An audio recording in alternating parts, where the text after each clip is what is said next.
Hello everyone, welcome back to your own channel. Dear children, this is chapter number 4 of History, Timeline and Sources of History, class 6.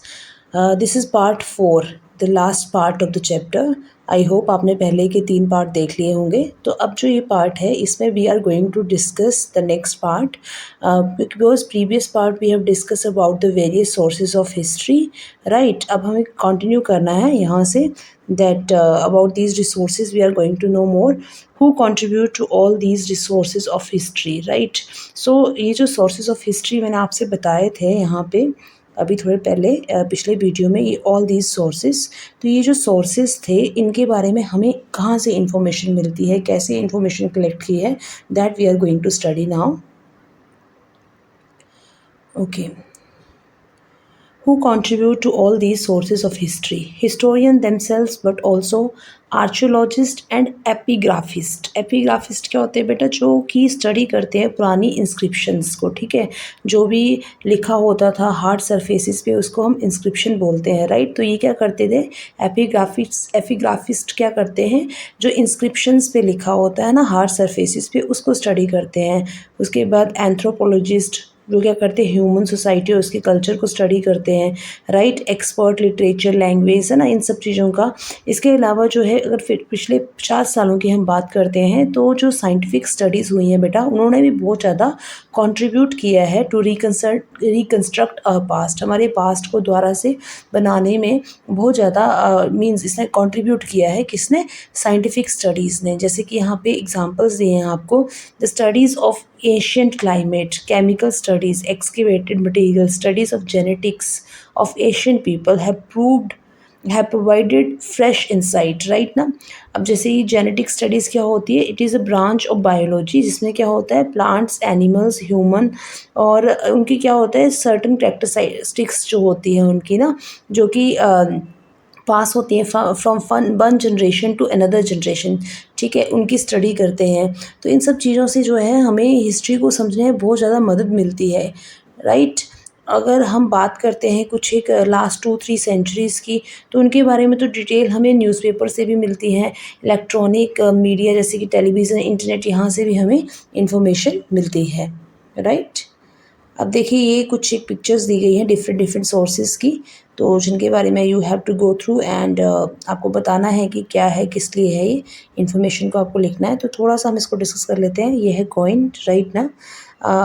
तो ये may be of किसी king के time का है. I think ये जो जैसे आपको पता होगा समुद्रगुप्त जो थे, अब उन्होंने भी किंग जो जितने भी किंग्स थे उन्होंने क्या किया था, अपने अपने कॉइन्स इशू किए. तो ये कॉइन है जिससे जिस भी किंगडम का ये है उसके बारे में हमें इन्फॉर्मेशन मिलती है. यहाँ से यू कैन सी दैट ये एक स्कल्पचर है, कोई टेंपल वगैरह हो गया, मोन्यूमेंट है, जहाँ का ये पिक्चर्स हैं जो वहाँ के सीन्स को डिपिक्ट कर रहे हैं. Right, and this is you all know this national emblem. ये जो अशोका था उनके टाइम पीरियड से लिया गया है. चलिए now let's move to the next one. The beginning of human history. The beginning of human history, जो मॉडर्न ह्यूमंस हैं जिनको क्या बोला जाता है? Homo sapiens. ये जो थे ये हमारी धरती पे लगभग 3 लाख ईयर्स तक ये इधर उधर घूमते रहे. राइट, बहुत लंबे टाइम के लिए. आप यहाँ से देख सकते हैं, इस पिक्चर से हमें पता चल रहा है कि इनको कोई रहने के लिए घर वगैरह उन्होंने कुछ नहीं बनाया था. This is just keep on moving from one place to another. जैसे जैसे एक जगह के रिसोर्सेज ख़त्म हो जाते थे तो वो दूसरी जगह को मूव करते थे. जो अर्ली ह्यूमंस थे उन्होंने बहुत ज़्यादा चैलेंजेस फेस किए, चाहे वो नेचुरल हो, चाहे आपस में लड़ाई झगड़ा हो कुछ ग्रुप्स के बीच में. बट जनरली लोग क्या करते थे, ग्रुप्स बना के रहते थे, आपस में ये मिलजुल कर रहते थे. राइट, शेल्टर और फूड के लिए ये नेचर पे डिपेंडेंट होते थे. राइट, इनके घर वगैरह नहीं होते थे. इनमें से बहुत ज़्यादा जो थे वो ज़्यादातर क्या थे? हंटर्स एंड गैदरर्स थे. मतलब ये चीज़ों को इकट्ठा करते थे जंगल से और उनको ये आपस में बांट के खाते थे. ठीक है, एंड इनका जो बिलीफ सिस्टम था वो नेचुरल एलिमेंट्स में था ही था, और साथ ही साथ में आफ्टर लाइफ मीन्स डेथ के बाद की ज़िंदगी में भी ये विश्वास करते थे, नेचर को वर्शिप करते थे और डेथ के बाद क्या होता है उसमें भी विश्वास रखते थे.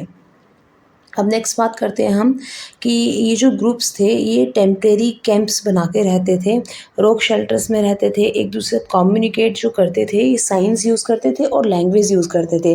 बट ये जो लैंग्वेजेस हैं आज के ज़माने में ये अवेलेबल नहीं है, मीन्स ये पास ऑन नहीं हो पाई जनरेशन टू जनरेशन, राइट। इन्होंने बहुत अच्छे ऑब्जेक्ट्स बनाए थे, जैसे स्टोन एक्सिस बनाई थी, ब्लेड्स एरोहेड वगैरह बनाए थे। इनका जो एस्पेक्ट ऑफ देयर लाइफ जो है वो पीछे जो आपको एक रॉक पेंटिंग दिखाई गई जहाँ पे ये सारे बैठे हुए थे दिखाए गए आपको, तो उससे पता चलता है कि कैसे रहते थे, क्या करते थे, ठीक है। ये जो है इनकी पेंटिंग्स जो होती थी वो डिपिक्ट करती थी सिंपल फिगर्स को, फ्यू सिंबल्स को, जिससे भी हमें इनके बारे में इंफॉर्मेशन मिलती है।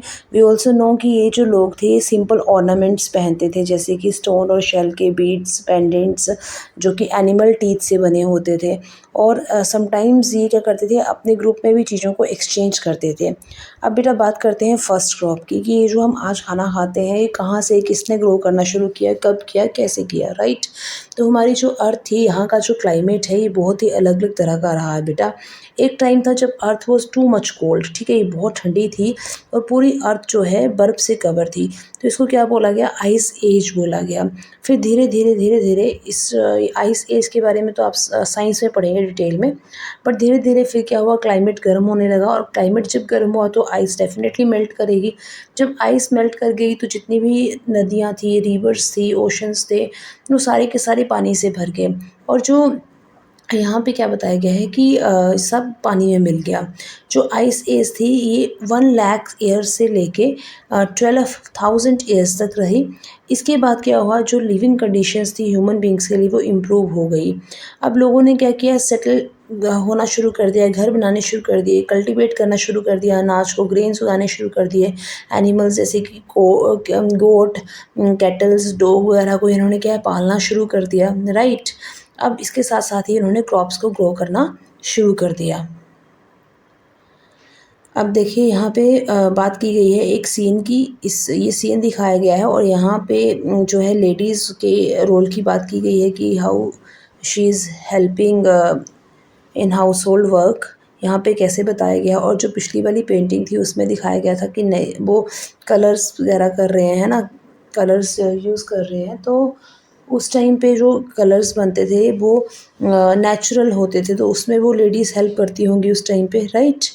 अब बात करते हैं हम नेक्स्ट यहाँ पे ये बताया गया है कि जैसे जैसे ये कम्युनिटीज़ ग्रो करने लगी, इन्होंने क्या किया, एक दूसरे के वेलफेयर के बारे में सोचना शुरू किया। तो उसके लिए सबसे पहले इन्होंने डिसाइड किया कि इनके बीच में कोई एक चीफ होना चाहिए, राइट ना।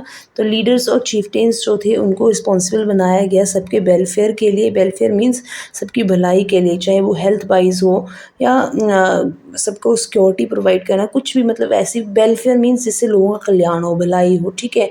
जैसे यहाँ पे क्या था, सेंस ऑफ इंडिविजुअल ऑनरशिप नहीं थी, मतलब किसी भी चीज़ की वो अकेले खुद को मालिक नहीं बोलते थे। दे बिलीव इन कम्युनिटी, ठीक है। वो क्या करते थे कि अगर ज़मीन भी है तो वो क्या होगी, कम्युनिटी लैंड होगी, और जो कम्युनिटी लैंड होगी इसमें क्या होगा, सब मिलके काम करेंगे और जो भी हार्वेस्ट होगा उसको सारे आपस में मिल बांट के खाएंगे। जैसे जैसे टाइम आगे बढ़ता गया, जो हैमलेट है, हैमलेट मीन्स स्मॉल सेटलमेंट और स्मॉल विलेज, ठीक है। ये क्या थे, साइज़ में ग्रो होने लग पड़े, इन्होंने चीज़ों को एक दूसरे के साथ एक्सचेंज करना शुरू किया, चाहे वो फूड हो, क्लॉथ्स हो, टूल्स हो, इन सबको एक्सचेंज करना शुरू किया। स्लोली स्लोली जो नेटवर्क ऑफ कम्युनिकेशन है, आपस में बातें करना, आपस में बातचीत करना, एक दूसरे के साथ ही सब कुछ जो था वो धीरे धीरे बढ़ना शुरू हो गया। एंड लोगों ने क्या था, न्यू टेक्नोलॉजीज़, जब लोग एक जगह से दूसरी जगह जाने लगे, आने लगे, तो नई नई टेक्नोलॉजीज़ भी बढ़ने लगी। जैसे उस टाइम पे पोट्री बनाने शुरू हो गए, मिट्टी के बर्तन, क्ले के बर्तन, राइट ना। और यहाँ पे जो थी फर्स्ट मेटल जो थी वो यूज़ थी कॉपर। फिर उसके बाद में इन्होंने आयरन को यूज़ किया है। इसके बारे में आप जो है नेक्स्ट चैप्टर में पढ़ेंगे डिटेल में। This is all about the chapter. यहाँ पे सिर्फ इतना ही बताया गया है हमें कि किस तरह से क्या हुआ, कैसे इन लोगों को, हमें हिस्ट्री के बारे में क्या पता चलता है, हम हिस्ट्री को कैसे जान सकते हैं, कौन कौन लोग हैं जो हमें हिस्ट्री के बारे में बताते हैं, कहाँ से हमारे पास उसके लिए एविडेंस आते हैं। So children, this is all about the chapter. अगर आपको इसके क्वेश्चन आंसर्स चाहिए होंगे तो do comment in the comment section, I'll provide you। And thank you so much for watching this video.